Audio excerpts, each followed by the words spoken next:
Hoje nós vamos falar de algo, uma pergunta que é essencial para a nossa história. Mais cedo ou mais tarde tendemos a perguntar: qual é o sentido da vida? E depois, diante das dores e das lutas, como manter viva a chama da esperança? Eu sou o Padre Gabriel Natan e você está no Convocação Podcast. A nossa convocada de hoje, ela é psicoterapeuta, consagrada e missionária da comunidade Arca da Aliança. A nossa convocada de hoje para o Convocação Podcast é a Bianca. Seja muito bem-vinda. Muito obrigada, Padre Gabriel. Boa noite. Boa noite. Boa noite a você que está aí conosco também. Me chamo Bianca Baumgart, sou consagrada da comunidade Arca da Aliança, como o padre falou, já há 9 anos, e também tenho o curso de psicoterapia. Bianca, você pode apresentar-se brevemente sobre a sua vida, um pouco da sua história, antes de nós entrarmos naqueles que serão os temas para esta nossa conversa? Então, eu me chamo Bianca Baumgart, tenho 29 anos, já sou missionária consagrada na comunidade Arca da Aliança há 9 anos, entrei com 20 anos na comunidade, estou me preparando nesse tempo para os votos definitivos, e sou a caçula de 4 irmãos, a mais velha já falecida, tenho 2 irmãos mais velhos, moro hoje juntamente com a minha mãe, meu irmão é acamado, né, e por essa questão da saúde dele, eu moro junto com eles, precisei fazer um retorno para casa, morei 6 anos como membro de vida, como membro interno da comunidade, e trabalho também no Hospital Santa Isabel, e faço também, hoje, exerço essa prática da psicoterapia. Bianca, assim como eu disse na introdução deste episódio, o nosso tema será mais em torno daquele que é o sentido da vida. Eu quero lhe perguntar, como você percebe essa busca por sentido, seja no consultório, na terapia e na vida cotidiana? Eu acredito que todos nós buscamos um sentido para a vida. Cada ser humano vai, ao longo da sua vida e da sua história, vai tentando encontrar respostas, mesmo que inconscientemente, né? E Viktor Frankl vai dizer que todos nós precisamos de sentido, mas que, às vezes, para cada pessoa, esse sentido vai ter um nome, vai ter uma expressão diferente. Né? Mas a gente precisa ter um olhar, algo para onde a gente possa olhar, para onde a gente possa buscar, para onde a gente possa realmente dar esse sentido para a vida. Hoje é muito comum que diversas pessoas elas se sintam perdidas. O porquê isso acontece? Quais são as explicações? Ou por que se tornou tão comum? Acredito que a gente vive num século, a gente vive num tempo em que tudo é muito rápido e tudo é muito passageiro ao mesmo tempo, né? A gente costuma dizer que somos uma geração até mesmo líquida, né? Então, quando você tem muitas opções, você acaba que tem muitas opções para escolher, muitas opções para fazer, e isso acaba também perdendo o foco, como se a gente tivesse distrações, acho que essa é a palavra, né? E aí a gente vai se distraindo com muitas opções, seja na mídia, seja no que fazer, seja o jovem na faculdade. Então, acredito que isso também nos faz perder um pouco esse objetivo e esse sentido, porque como a gente tem muita opção, é como se a gente não soubesse para onde ir. Exato. E diante disso, o que acontece com nossa mente e nosso coração quando perdemos o sentido da vida? E junto já emendo, qual a diferença entre o vazio existencial e um quadro de depressão, por exemplo? E acredito que quando a gente pensa, e depois a gente vai abordar um pouquinho essa questão da esperança, né? O inverso é a desesperança ou o desespero. Então, quando a pessoa perde esse sentido, ela entra num quadro de desespero mesmo, né? Como se não para onde eu vou, o que eu faço, qual o meu objetivo, qual que é a minha utilidade, a minha função, a minha pertença, e aí a pessoa vai sendo diluída mesmo. Acho que a palavra seria fragmentada, como se o coração e a mente estivessem fragmentados. Mas quando você fala do questionamento existencial, todos nós passamos por isso em algum momento da nossa vida. Né? Seja o jovem que está tentando descobrir qual que é a sua profissão, qual que é a sua vocação, se vai ser sacerdote religioso, se vai casar.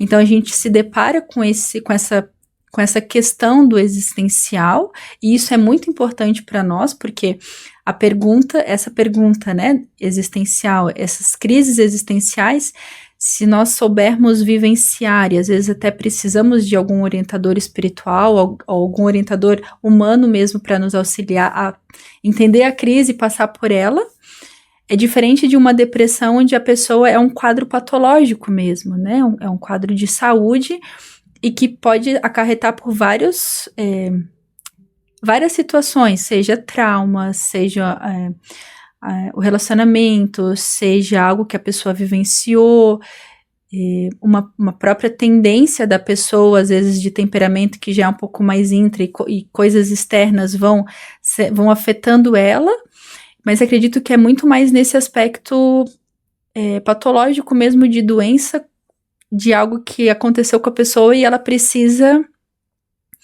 muito mais do que uma crise existencial, muito mais do que uma orientação simples, aqui eu vou usar essa expressão, mas é mais profundo a depressão, né? Ela é algo que não dá para resolver assim tão simplesmente, né? Eu acho interessante porque é algo que por vezes eu ouço, e talvez aqueles que também estão nos acompanhando já ouviram, seja uma pessoa que está passando, já ouviu assim que é uma frescura, Uhum. Ou quando é algum familiar, alguém próximo, tenta fazer, ou enfim, pelos sinais que a pessoa dá, tenta fazer como se ali não existisse algo concreto. Uhum. O porquê isso acontece? Por que às vezes é difícil para que nós possamos enxergar aquela que é a dor do outro? Porque por vezes eu percebo que aquilo que não sangra, aquilo que não aparece, é mais difícil de ser compreendido. Mas como fazer com que as pessoas elas possam crescer em empatia, em compaixão, e até mesmo perceber sinais de pessoas que estão passando por algum momento assim e que são próximas? Só voltando um pouquinho ali na questão da depressão, né? É interessante porque é como se fosse a palavra mesmo, né? Depressão é essa queda, né? Então, quando a gente fala geograficamente depressão, é uma queda, né? Então, a pessoa é como se ela caísse ou adentrasse. E é muito interessante porque quando a gente por exemplo, né, no curso que eu fiz, o professor dizia sobre a questão de um local fechado quando você está sob pressão, ou quando você mora numa casa pequena, baixa, aquilo gera uma pressão em você e o seu humor ele altera. Outros casos que hoje a gente tem percebido durante os últimos estudos, né, as próprias vitaminas do corpo, a B12, a vitamina D, então elas vão gerando, se eu tiver com a vitamina D baixa, se eu não tomar sol, eu não repor a vitamina, eu vou ter essa queda de energia. Então isso é biologicamente comprovado e é orgânico, né, não é só psicológico, ele é algo que afeta o psicológico, mas é algo que, por exemplo, é uma vitamina que está faltando, né, e aí quando o senhor pergunta dessa questão da empatia, eu penso muito assim que se a gente pega duas pessoas que sofreram traumas, né, uma pessoa que vive, por exemplo, a ausência paterna, ou uma pessoa que foi abusada sexualmente pelo pai, são dois traumas relacionados ao pai, mas que são diferentes. Qual dos dois é mais forte? A gente não pode mensurar, talvez a gente vai dizer que é o abuso, mas a gente não sabe o que aquela pessoa que viveu a ausência experimenta de sentimento interiormente. Então, eu não consigo mensurar a dor do outro. Eu olho para uma pessoa que sofreu uma traição, ou eu olho para uma pessoa que sofreu um luto. Como que eu posso dizer que o luto é mais forte do que aquele que foi traído? Eu não sei como que aquela pessoa interpreta e sente a vida. Então, dentro do consultório, cada paciente é um paciente e cada dor é uma dor. Eu não posso dizer que a dor de quem está passando câncer é maior do que a dor de quem está vivendo um luto. É muito subjetivo. Exato. E diante disso, o que é esperança do ponto de vista psicológico?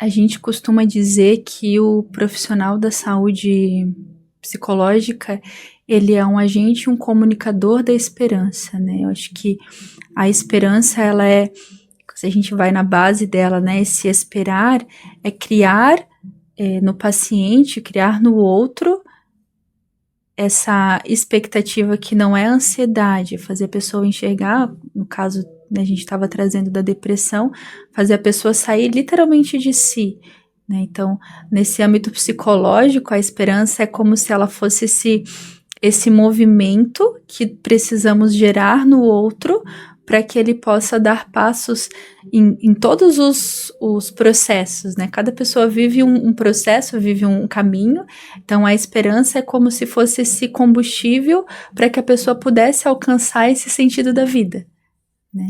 É muito interessante porque a esperança, ela é o que nos movimenta.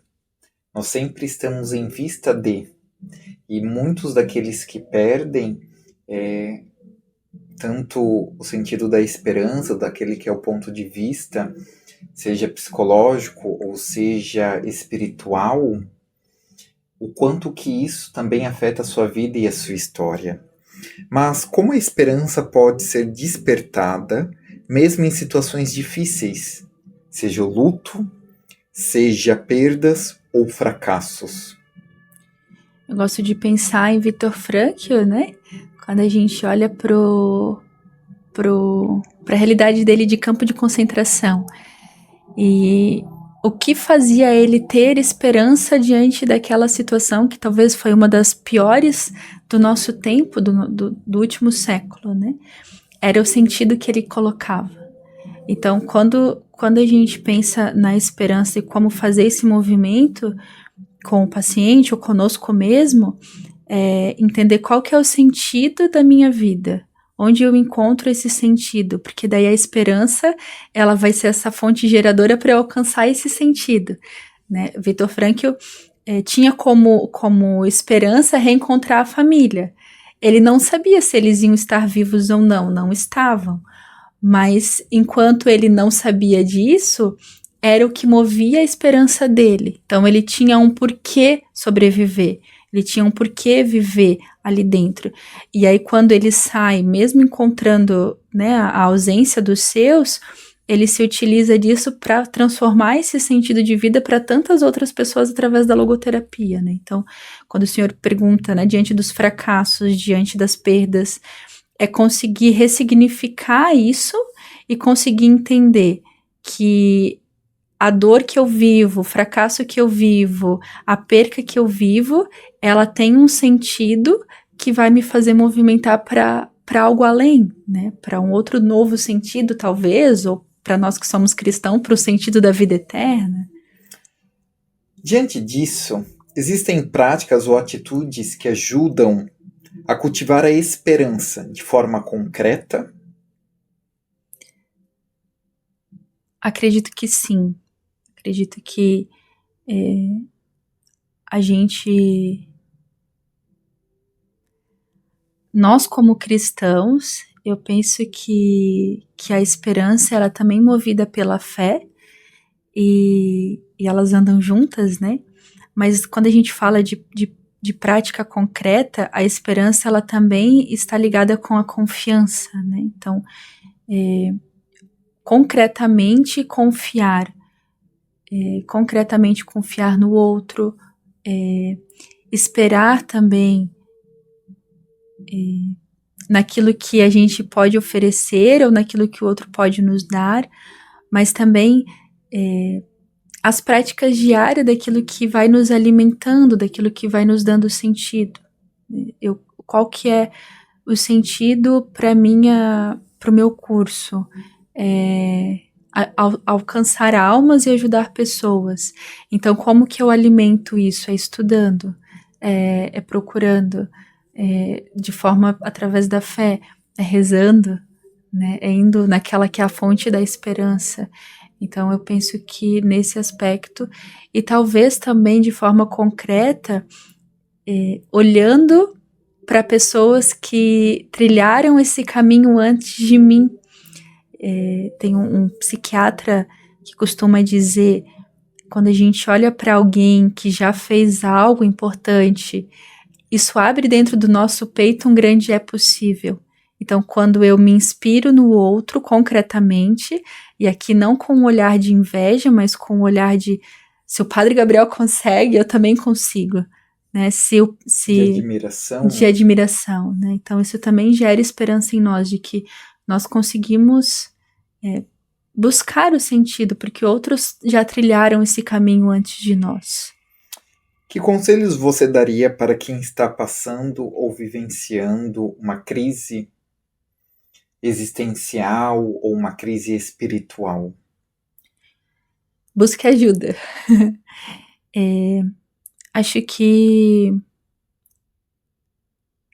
nós precisamos entender que nós não conseguimos, às vezes, dar resposta sozinhos, realmente buscar ajuda.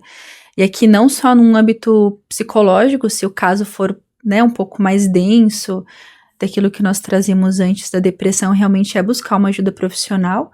Mas quando se trata de uma crise existencial simples, de questionamentos da vida, procurar alguém, né? Alguém que você possa conversar, partilhar, mas também eu diria que existem respostas que estão no nosso interior e que muitas vezes é o silêncio e a escuta concreta de si mesmo que vai alcançar essas respostas existenciais.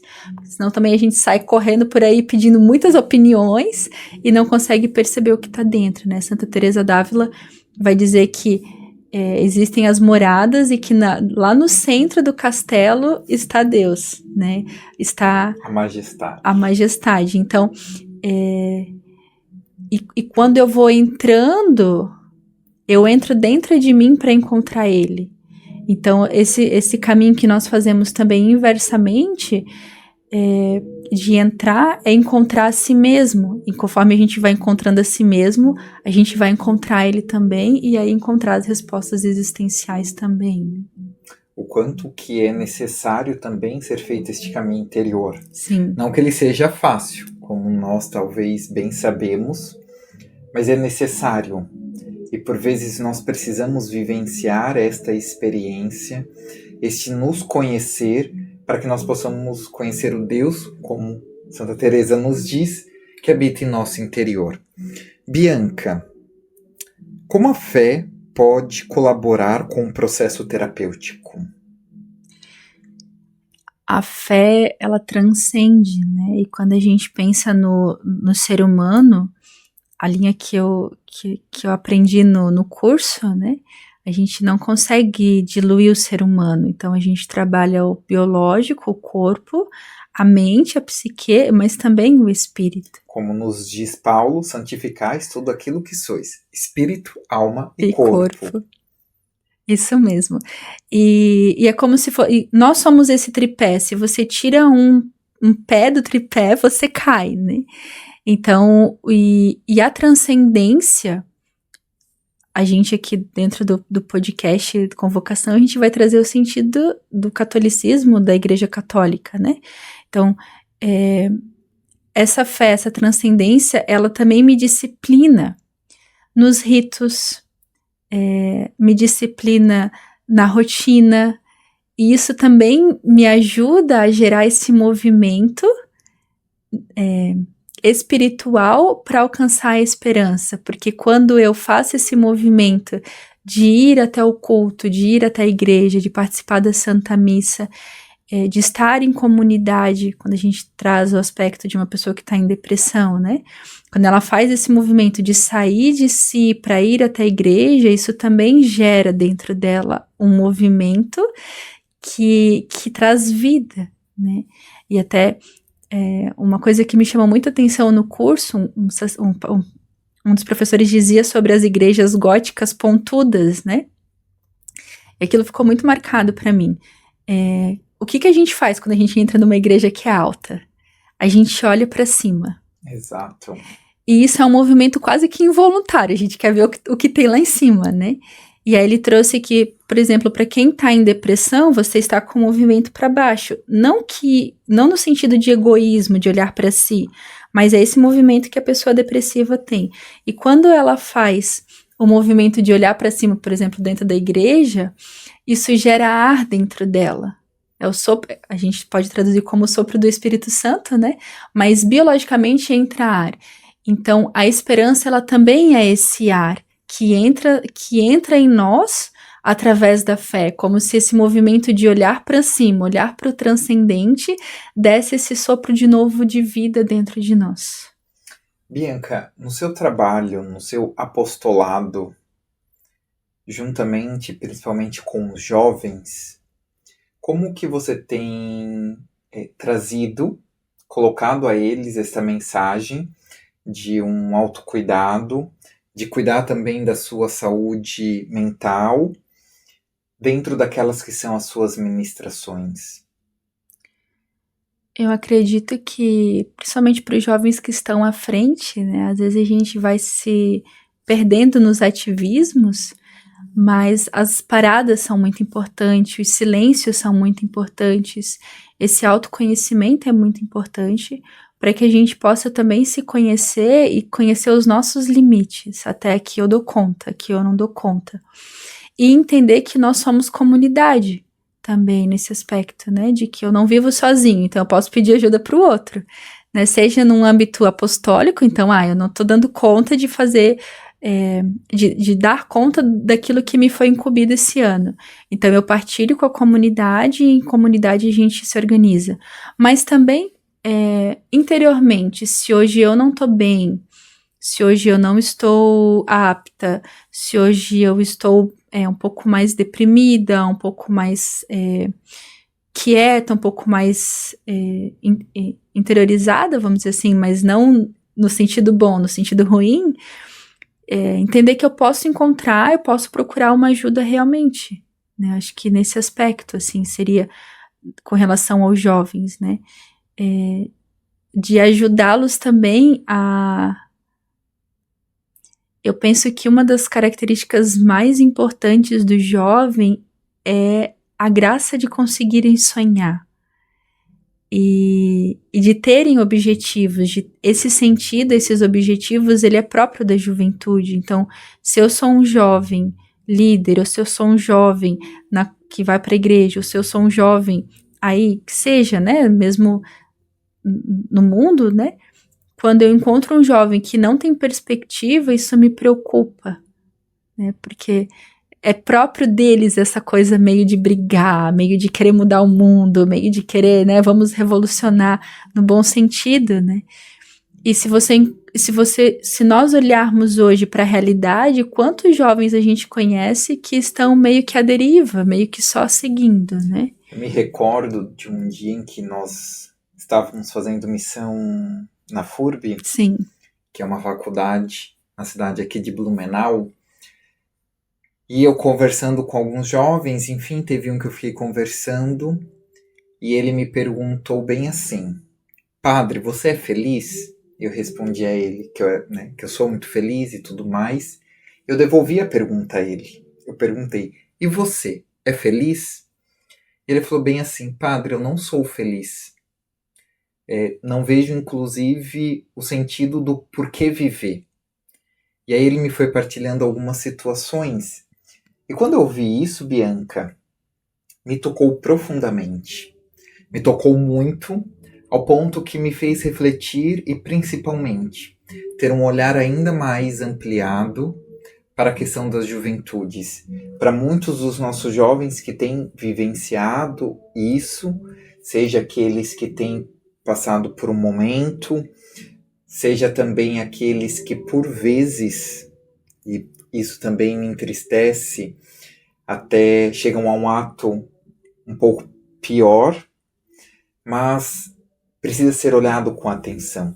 Nós falávamos anteriormente da questão da empatia, do olhar, da dor que não sangra, mas o quanto é necessário e principalmente o quanto que a fé também ela ajuda as pessoas, inclusive em tratamentos de saúde, sejam aqueles que às vezes estão passando por um câncer ou alguma outra questão, do quanto que tem uma resposta ainda melhor. Nestes momentos, como você, enquanto Bianca, missionária, consagrada, enxerga que é preciso suscitar ainda mais a fé no coração das pessoas? Pessoalmente, assim, eu acredito que é a fé que é a resposta. Né? Quando a gente pensa num Pedro medroso, num Pedro que traiu Jesus, e depois num Pedro que faz a experiência de Pentecostes, né? E aí não tem medo de morrer por Cristo, porque entendeu que o sentido da vida dele, o Padre Paulo Ricardo vai dizer numa das formações dele, né? O sentido da vida está fora da vida, que é essa transcendência, que é a eternidade para nós. Se nós conseguirmos fazer com que outros jovens experimentem isso, é muito mais do que fazer discursos. Eu acho que é uma experiência desse Cristo ressuscitado, dessa fé que é viva e que está viva. Quando nós fazemos uma experiência com esse Cristo, a vida ganha um sentido muito real, muito concreto. E aí a minha vida precisa transbordar para outros. É como se, quando a gente pensa, né, vou trazer a figura de Pedro, né, ele foi ungido em Pentecostes e converteu 5.000 pessoas. Quantas pessoas eu tenho, e aqui não nós quanto nós mesmos, né, mas quanto eu tenho me permitido ser instrumento da graça de Deus na vida do outro. Seja lá no meu trabalho, nós somos em 7 meninas, né?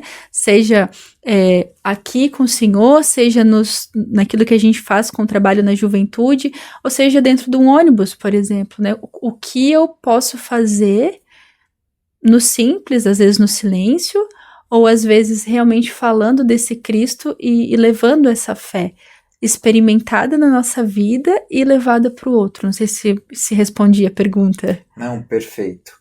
Bianca, nós já estamos finalizando e acredito que esta é uma série que nós iremos abrir dentro do Convocação sobre o cuidado e a questão da saúde mental, mas também a psicoterapia, as questões psicológicas junto com a parte espiritual.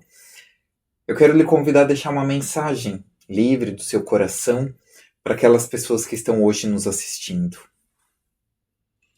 Acho que, como a gente tem falado da esperança, citar o nosso ano jubilar, né, que a esperança ela não decepciona.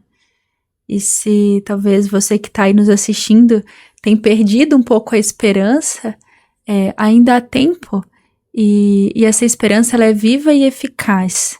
Né? Ela tem um nome, eu diria, né? Seria o próprio Cristo essa esperança para nós.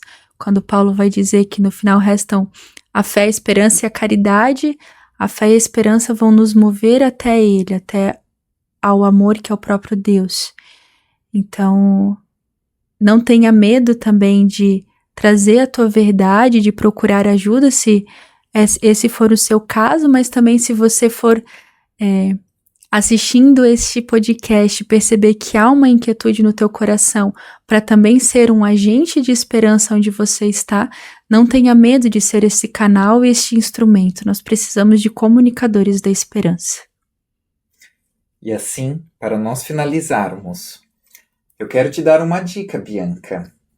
Você que gosta de evangelizar, de ser presença de Deus aonde quer que você esteja, também este é o carisma em que você está abraçando para a sua vida. A Fluivita, que é uma das nossas patrocinadoras, faz camisetas de evangelização, também produtos personalizados para as paróquias, para encontros, e assim é um modo de nós estarmos evangelizando, levando a esperança e sendo sinais de Deus aonde quer que nós possamos estar. Então, se você quer conhecer mais os produtos da Fluivita ou da Celebração Paramento, entre no Instagram, que vai estar na legenda, ou também pelas redes sociais. Fluivita no Instagram, Facebook e também no site Celebração Paramento. Eu quero pedir para que você possa deixar seus canais de acesso para que as pessoas possam te encontrar. Eu tenho o Instagram, que é bia.baumgart. Também estaremos deixando na descrição, seja aqui do vídeo, também nas nossas plataformas. Eu quero te pedir, você que gostou deste conteúdo, envie para alguém, para que alguém possa se sentir tocado e às vezes até se abrir para que a sua vida seja transformada. Não deixe de se inscrever no nosso canal no YouTube, no nosso Instagram e também no Spotify. Deus te abençoe e até o próximo. Nunca se esqueça, o sentido da vida é o amor. A esperança é o que nos sustenta, quando tudo parece incerto. Deus te abençoe e até o próximo.